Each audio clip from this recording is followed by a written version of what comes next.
Welcome to the Library Show. Boy, isn't it nice that it's spring finally? And it's spring with lots of activities going on at our libraries, and we are so lucky to live in Lower Merion.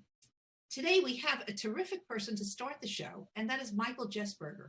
Michael, well, you know what? Let Michael speak for himself. Michael, I'm told that you're a historical reenactor. Can you tell us how you got into that, please? Yeah, sure. Good morning. Good morning. And I'd like to tell everyone, as you had just said, about what a historic area we live in, Lower Merion and Pennsylvania, the Philadelphia region. Growing up, I had visited many battlefields and encampment sites, always had a flame for history.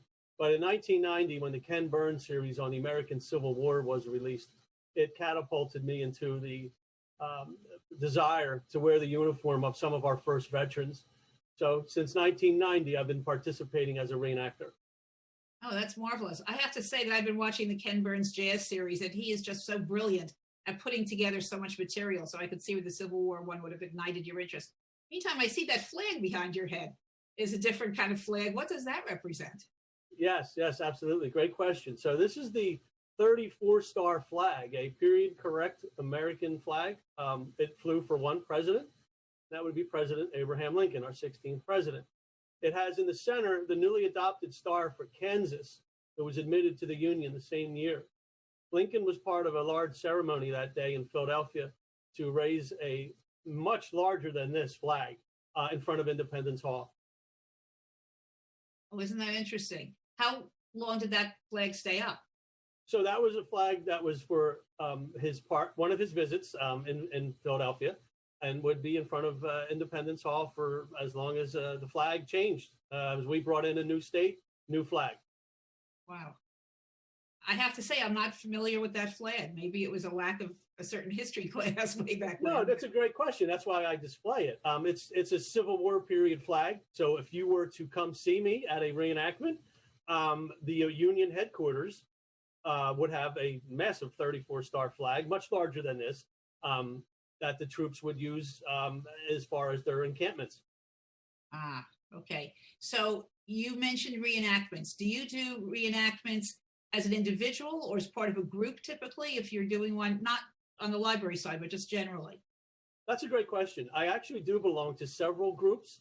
I am very lucky. I have a great family. My wife, Amy, and my children, they all have been part of this ride with me.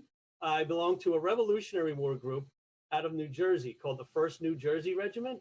And the American Civil War, I'm with the 28th Pennsylvania, a good mix of German-Irish boys from Philadelphia. So I am special and lucky that I can do both time periods. And on a non-COVID year, I could probably hit 30, 35 events a year. Wow, you are a busy fellow. And I understand you're also a tour guide. Where do you do tours? Do you do tours around Independence Hall? So I don't do the traditional, I'm not a licensed battlefield tour guide. What I do is I take people, library groups, historical societies, organizations that are looking to just get out and explore. I have 10 tours, places like Valley Forge, Washington's Crossing, where we can be off on our own doing tours. But where I really lead groups is in Montgomery County and Bucks County, places like up and down Skipback Pike or historic Langhorne, historic Newtown. Brandywine is a driving tour of 20 miles. So you don't necessarily need to walk the specific grounds. And what's great about it is right now with COVID, so many buildings and structures are closed. Well, I take you off the beaten path to, put on the boots and go do some exploring. Are people willing to get out and do that these days, given the limitations of COVID? Yeah, I have had, it peaks, and then sadly it's following COVID. I mean, we had groups that were very interested in the summer as things started to, maybe open up a little bit, where we were socially distanced. Folks were driving their own separate cars. We would walk 6 feet apart and kept the proper distance. I'm hoping that picks up again with the beautiful weather change and everyone getting vaccinated and stuff. So it's been still consistent. Okay, so now that we've talked about outside things that you do, you're doing something for Gladwin Library. Could you tell us a little bit about that? That's May 11th at 6 p.m., Gladwin. Absolutely thrilled and excited to be back for my second visit. I was there last summer working with the folks at the Gladwin Library. And we had a very solid crowd last year, so I'm hoping we can build up some momentum as well. One of my favorites. Yeah, it's Abraham Lincoln Visits Philadelphia. And it talks about the several trips that Lincoln made to our wonderful city. Lincoln, like us today, captivated, fascinated with the history of Philadelphia. We shouldn't take that for granted. As we're looking for things to do in this upcoming spring, touring history sites is big. It should be big. Again, as I mentioned, although you can't get into every building, there's still plenty of things to see and do. So this one coincides with, April. Everything happened in April. We know the Civil War begins, Civil War would end. Sadly, we will lose President Lincoln in about a week and a half, when he will be assassinated.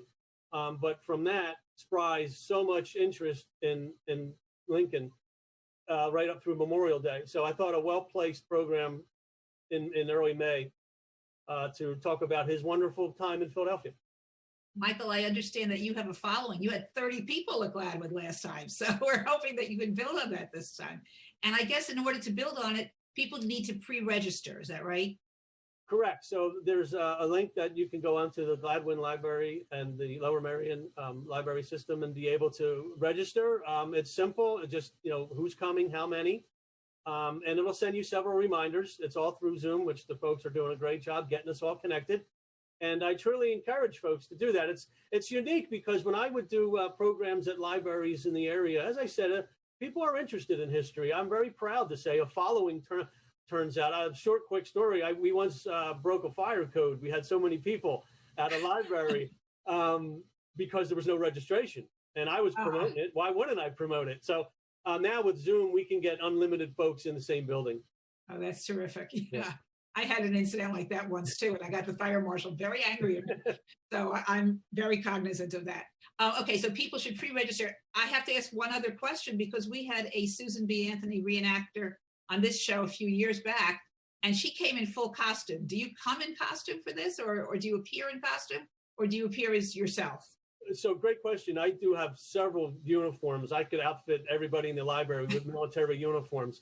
I don't have a Lincoln uniform though, because I'm only 5'9". So I'm not going to be able to pull that off.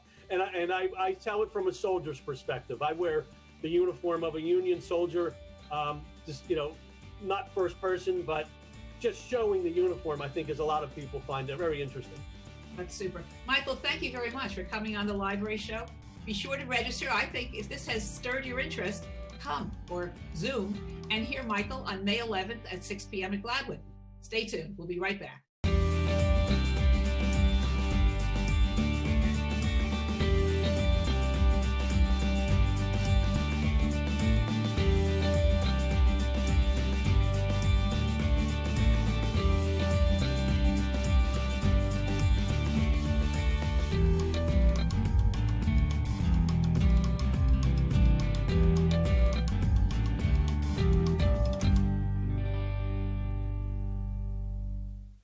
Welcome back to the Library Show.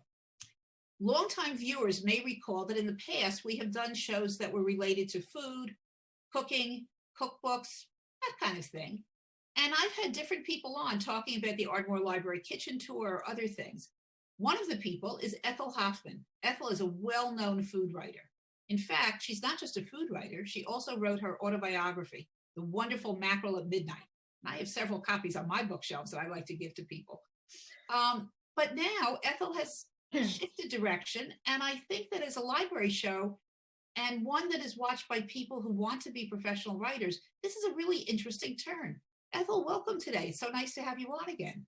Good to see you, Lenore. Haven't seen you in 15 months. I know. It's a long time. We're all dealing. Even though we've talked a lot, yeah. We have talked a lot, by the way, just in case you know.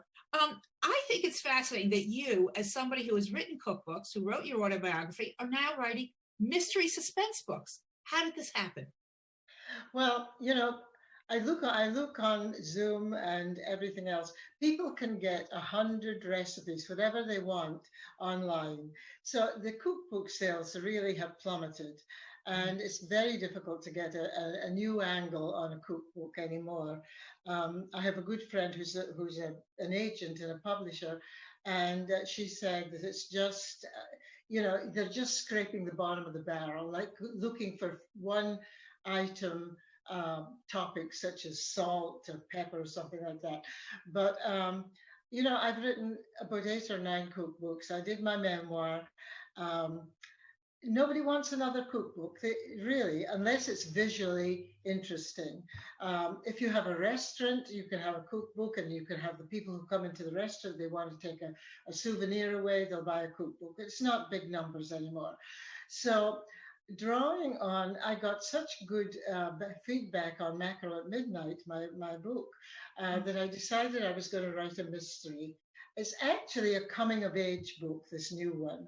And it talks about a young woman on a remote Scottish island, and how she um, decides to, it's her journey to America, and she goes to the island, she's teaching, she stumbles on a dead body in a garage, and so it's an interesting concept.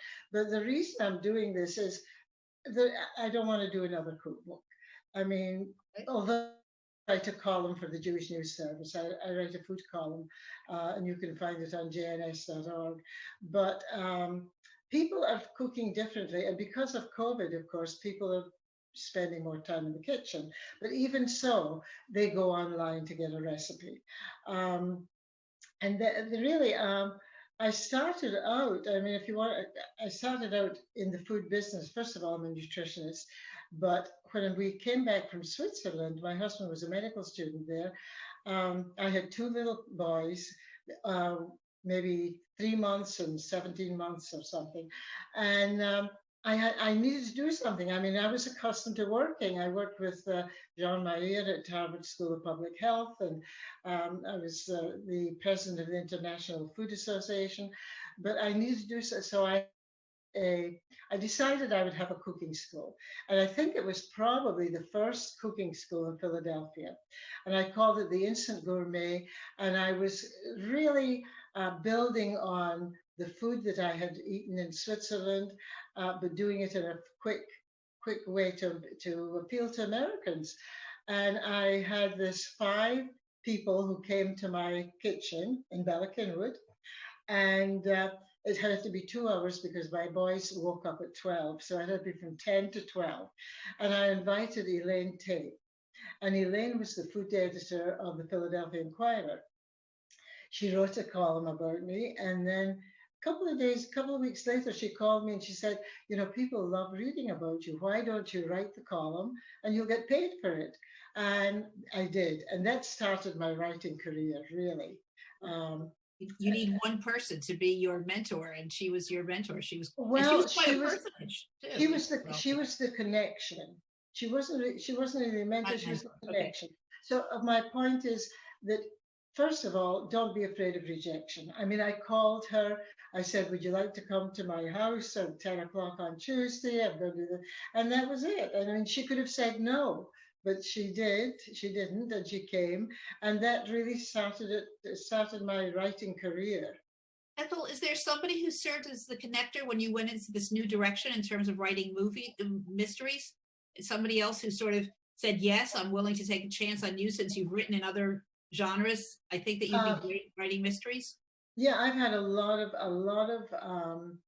really good input. You know, I'm a member of there's a group here in Florida called the Pens, and some of them are published writers, and we meet on Zoom now, and they critique what we've written, and that's really very supportive. I've also had, I mean, I just had a call a couple of weeks ago from the company that published my Mackerel at Midnight to see if I had something else. So I mean, I really have got. It's really a work in progress. I've been working on it for a while. Okay, so it's peers in the writing group. It's people who know your history, which is really helpful. Yeah. It's time because you're giving a lot of time to it. I like to think that a number of the people out there are people who would like to be professional writers, and we give hints here and there for people. Well, those are all things to do, and there are writers groups all over. You don't have to be in Florida. There's certainly a number in the Philadelphia region too. Right. Well, I think if you really want to get into writing, you write what you know.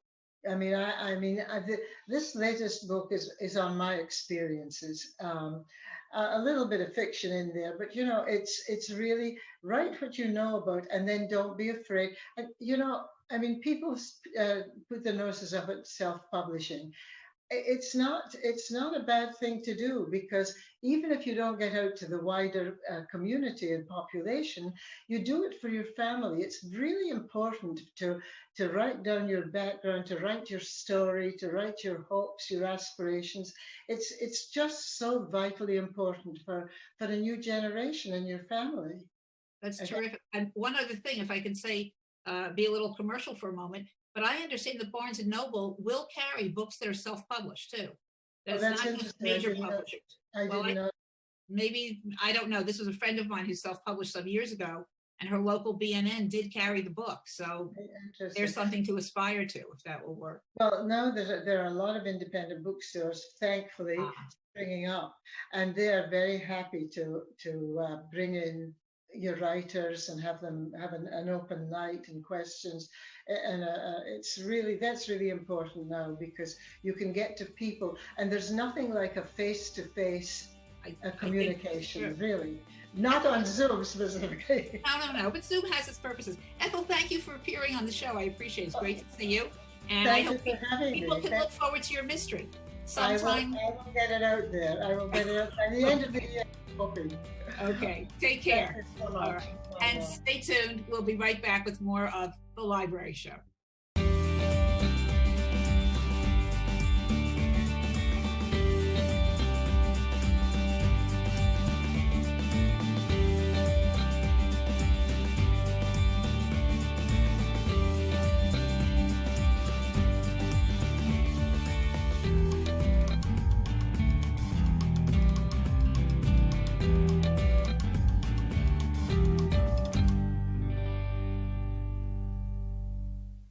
Welcome back to The Library Show. We talk about authors, we talk about programs, but the program we're going to talk about in this segment is very different. It's not just books. I don't mean to say just books, but it's not books. But it's something for you, parents, to do with your young children, and that is Casey Cooks.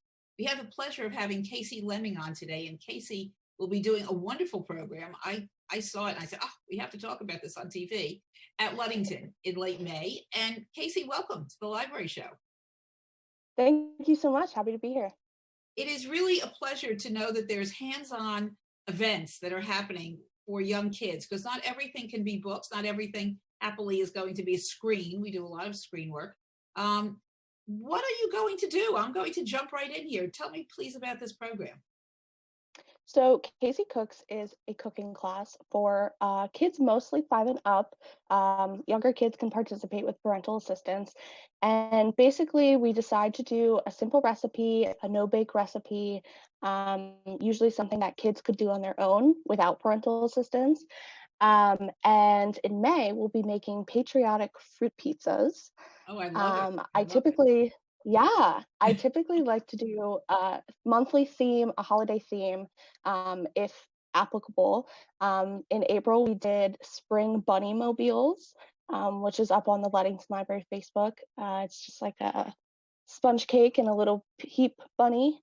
And it was just so much fun. It's so much fun to work with kids and do something that I love to do and teach them how to cook and bake and things like that. And it's just been a really rewarding process. That's great. So in May, we'll be making patriotic fruit pizzas, which is, I'm going to offer 2 alternatives for this recipe, which I don't usually do.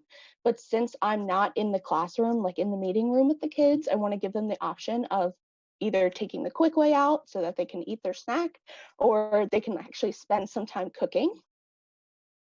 So in May, we will be doing either, if you want a quick recipe, because some of my kids, they just like to eat. They just want to come eat. I get it. So a quick recipe, you can buy pre-bought things. You can buy fruit dip, any fruit you like. When I record Casey Cooks from home, I keep the ingredients really lax because I don't want anyone running out to the grocery store for things. Originally, when we had Casey Cooks in person, I would provide them with all the materials they needed. So that's sort of like an obstacle that we sort of had to cope with during, the pandemic and working from home. So I usually say whatever you have in your house is fine, whatever fruits you like. I'm not going to restrict you. The only thing I typically do is that I'm allergic to nuts, so I include no nut products. Okay. So all of Casey Cooks is nut free, at least when I'm teaching it. Any variations might have nuts in them, but when we do Casey Cooks in person or Casey Cooks online, it's all nut free. And I run through the recipe with them online. I say, these are the ingredients you need. This is what you should do. Here's where you need parent assistance, especially when using like knives or anything like that. And we just run through the recipe together. That's terrific. So you don't, if you're the parent, you don't have to run out and buy blueberries. I'm going to assume blueberries. No. Okay. Yeah. So if you have, I was saying blueberries, cherries, raspberries, thinking about right. Yeah. So I typically say to kids, whatever you have in your house is fine. So with Bunny Mobiles, we did any toppings you have in your house. So this could be candy or marshmallows or sprinkles. Anything you have in your house is fine. That's definitely easier, I think, for the online medium, so that no one has to work on creating the exact setup I have. When we do Casey Cooks, I say, you're the chef today. It's your kitchen. You make the call. You make the decision. And I also say, if you can make a mess or a masterpiece or both, it's completely up to you. I love it. I love it. I can just see kids enjoying that. Say, look, I made a masterpiece. Casey told me. Do you get feedback from the parents about what the kids say at home that you wouldn't hear, but what they're saying about what you're doing? So a lot of parents tell me that their kids have become really enthusiastic about cooking, which is absolutely the goal. And a lot of parents also are surprised that I come up with such creative recipes. They're always like, where did you get this idea? This is so cute. I would love to do this again. And that's why the program is such a hit. Isn't that terrific? Kudos to you. Let me take a moment. Do people need to pre-register for this program? Nope, it is all on Facebook, completely online on the Ludington Library Facebook. I just post a video and you can run through it with me, and it's super simple. You can watch it anytime. It's not live. You can always return to it if you'd like to visit it again. What is the first date in May when that will be available? It'll be available on May 24th. Okay, so it really is a Memorial Day kind of thing. Yep. And the good news is that it's May and you're watching the show during the month of May. You've got 3 weeks to look forward to this, at least. So a little more than 3 weeks, and it will be coming up. I really think it sounds terrific. Is there, I don't know if this is tactful of me to say, but do you ever do gluten-free cooking, since you said you do nut-free? Honestly, I'm thinking about branching out a little bit. I've recently become lactose intolerant as well. So I would like to make my recipes accessible for all kids with any dietary restrictions or allergies. So definitely coming in the future. Okay, so for the parents, it's something they should watch for, because I know some people who are gluten intolerant, and it really does make life difficult. Sometimes cake mixes will say gluten-free, or cereals will say gluten-free. And I think, well, isn't that wonderful that there are ready-made things that people can use? Okay, so have you been doing this for a while? We're actually in the second year of Casey Cooks. We started in December of 2019. So yeah, we're getting there. Do you only do this for the library, or do you do this more widely? No, I completely do this for Ludington. It started at Ludington. Darlene Davis started me doing these classes in 2019, bless her, and we've been here ever since. Yes, I interviewed Darlene years ago. Yes, wonderful lady. It's wonderful the library is supportive of this effort. I'm very happy to hear it. I know the libraries are always supportive, but I think that kids' programs are just incredible in the Lower Merion Library System. Now, if I'm a parent at home, what would I do to watch this show? I don't have to pre-register my child. I go to Ludington's website on May 24th, and I tap you can go to Ludington's website and click on the calendar and then events. You can find Casey Cooks, and it'll take you to the Ludington Library Facebook. You can go straight to the Ludington Library Facebook and go to events, and you'll find Casey Cooks on there. Oh, wow. Well, that makes it really easy. I'm really glad to hear that. And just a little bit off topic, do you have another show coming up or another event that's Casey Cooks after this Memorial Day one? Just so I can let people put that on their calendars too. I believe we have one in June, but I don't know if we have an exact date planned yet. Okay. So what people need to do is tune in, look at the Ludington website, and see where it's going to say Casey Cooks next. Thank you, Casey, for being on. I really enjoyed this. Thank you. If I had young children, I would really look forward to May 24th, Ludington. Thanks so much. And thanks for tuning in to this month's The Library Show. See you next month. Bye-bye.